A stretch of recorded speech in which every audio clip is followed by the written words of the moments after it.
자, 안녕하세요, 여러분. 자, 여러분이 제일 좋아하는 역사 시간이죠. 저번 시간에 이어서 오늘 이 시간에도 철기 문화와 여러 나라의 성장에 관한 부분을 배우도록 하겠습니다.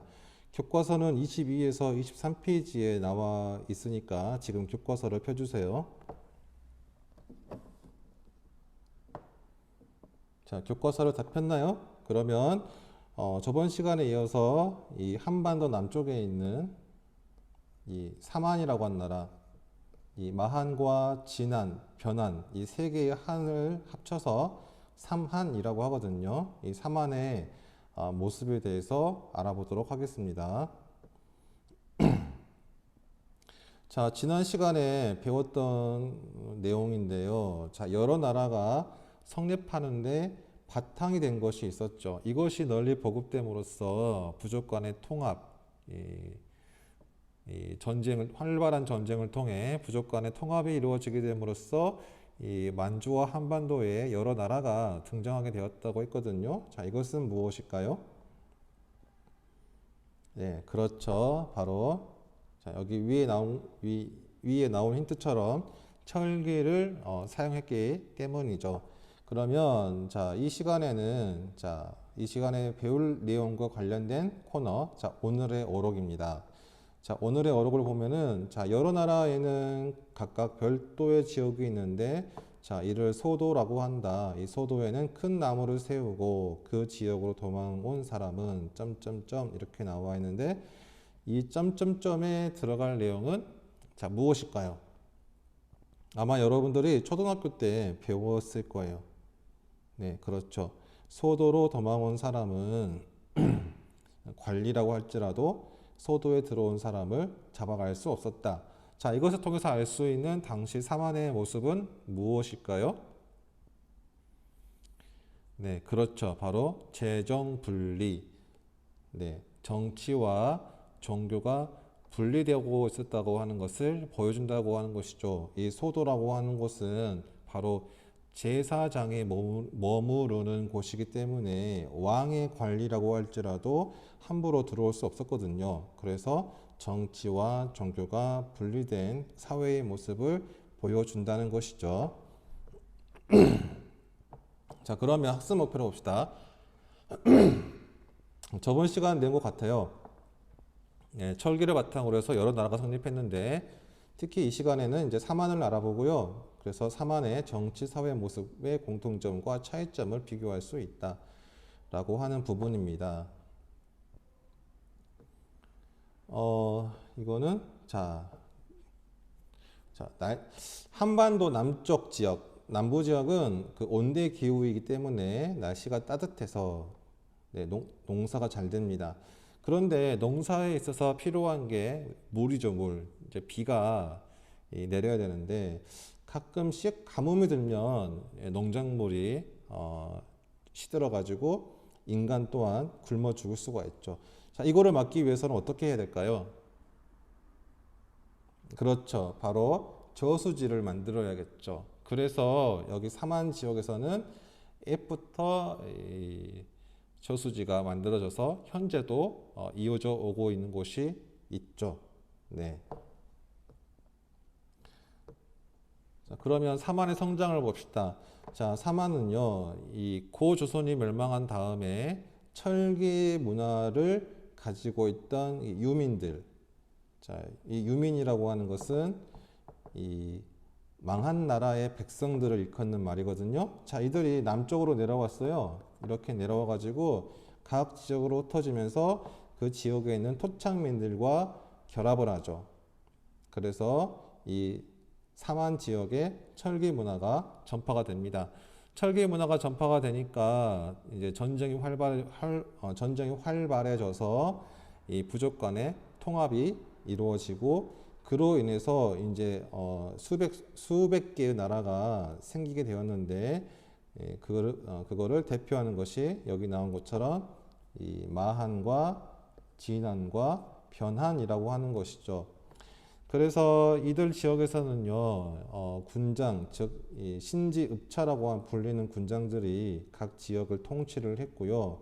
그 중에 이 마한의 목지국이라고 하는 나라의 군장이 사만을 대표하였습니다. 그런데 나중에는 이 마한의 나라 가운데 하나였던 백제의 힘이 커지면서 오히려 이 목지국을 몰아내고 이 마한을 거의 다 지배하게 된 것이었었죠.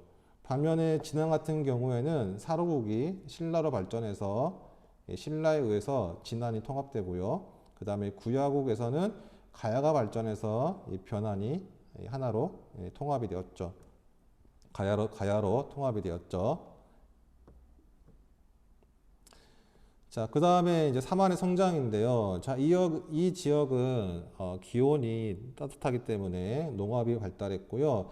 특히 변안 지역에는 철이 풍부했습니다. 자, 여기 나와 있는 게 그 변안 지역에서 발견된 덩이새들이거든요. 이 덩이새라고 하는 것은 철을 이렇게 하나의 덩어리처럼 이렇게 만들어 가지고 화폐처럼 사용을 했다고 합니다. 그래서 이거를 이웃 나라에 수출을 해서 많은 돈을 벌 수가 있었죠. 또한 이 사만 같은 경우에는 아까 제가 설명드린 것처럼 종교와 정치가 분리되어 있었고요. 그 다음에 그렇기 때문에 이 사만의 사회는 제사장을 천군이라고 하는데, 천군이 머무르는 곳을 소도라고 하고, 소도에서는 제사의식을 주관하였는데, 이 제사의식은 5월과 10월에 개최가 되었다. 이 옆에 보면은 지금 이게 지금 솥대라고 하는 곳인데요. 이 솥대가 세워진 곳은 소도가 있는 곳이었었거든요. 그래서 이렇게 소도인 곳은 죄인이라고 할지라도 이 관리가 함부로 들어와서 잡아갈 수가 없었죠. 참고로 지금 나무 위에 이렇게 오리가 앉아 있는 모습이 지금 솥대라고 하잖아요. 근데 왜 나무와 이 오리가 그러니까 이 솥대라고 하는 것이 왜 이것을 소도를 상징하게 되었을까요? 자, 그 이유는 나무는 땅에 뿌리를 받고 그리고 하늘을 향해 가지를 뻗죠. 따라서 옛날에는 이 나무가 이 땅과 하늘을 이어주는 존재로 여겨졌고요. 그 다음에 철새라고 해가지고 이 새들이 항상 때가 되면 떠나기도 하고 그리고 돌아오기도 하잖아요. 바로 우주의 순환을 나타내는 동물이었었죠. 그래서 이 나무와 이 오리는 자연 세계를 반영하는 신성한 동물 또는 식물로 여겨졌기 때문에 이처럼 나무와 오리가 새겨진 솥대를 제작해서 소도로 표시를 하게 된 것입니다. 자, 그러면 이제 흔히 전라도를 호남이라고 하죠. 호남 지방이라고 하잖아요. 그런데 전라도를 호남이라고 부르는 이유는 무엇일까요? 바로 오늘 배우는 내용과 관련이 있습니다. 자, 여기 힌트가 나와 있는데 좀 글씨가 작아서 안 보일 것 같네요. 자, 여기 지금 표시가 벽골제라고 나와 있거든요. 자, 벽골제. 자, 이 벽골제라고 하는 것은 이 사만 시대에 만들어진 저수지인데요. 이 저수지가 엄청 크거든요. 그런데 지금은 그 흔적만 남아 있어요. 네, 하지만 옛날에는 그 규모가 컸기 때문에 이 벽골제를 기준으로 이 벽골제 남쪽에 있는 지역을 호남이라고 이제 부르게 된 것이죠. 네. 그럼 벽골제를 한번 볼까요? 제가 이거 어제 그 구글 맵을 통해서 한번 영상을 녹화해 봤는데 어느 분께서 벽골제를 찍어서 이렇게 올려 놓으셨더라고요. 네, 지금 벽골제 그 위치고요. 여기는 지평선이 보이기 때문에 지평선이라고 하는 그런 가게 이름이 되게 많습니다. 자, 대략적인 위치는 이와 같고요. 네, 밑에 그 스트릿 뷰를 보니까 자, 여기 신기하게도 이렇게 드론으로 찍은 사진이 있더라고요. 네. 그래서 저기 지금 보니까 잠깐 지금 아래에 여기 지금 보이는 게 보면은 이게 바로 수문거라고 해가지고 수문거 바로 수문이에요. 수문. 여기를 열면 물이 나오거든요. 근데 지금 이렇게 막혀 있죠. 이렇게 지금 막혀 있어요. 그래서 지금 보면은 이렇게 강이 좀 흐르고 있는데요. 그 위쪽에 논이 있죠. 이 논이 옛날엔 여기가 전부 다 호수였거든요. 예, 지금 여기 보이는 논이 전부 다 호수예요. 예, 지금 전부 다 이 호수였어요. 정말로. 그런데 이게 불과 몇십 년 전에 논으로 이제 개량이 돼가지고 현재는 호수의 모습은 잃게 되었지만 지금도 이 벽골제 남쪽을 호남이라고 불리고 있듯이 벽골제는 우리 역사에 큰 영향을 미치고 있는 지역이죠. 네, 날씨가 맑은 날에 찍어서 상당히 잘 찍겠네요. 네, 하늘도 맑고요. 네.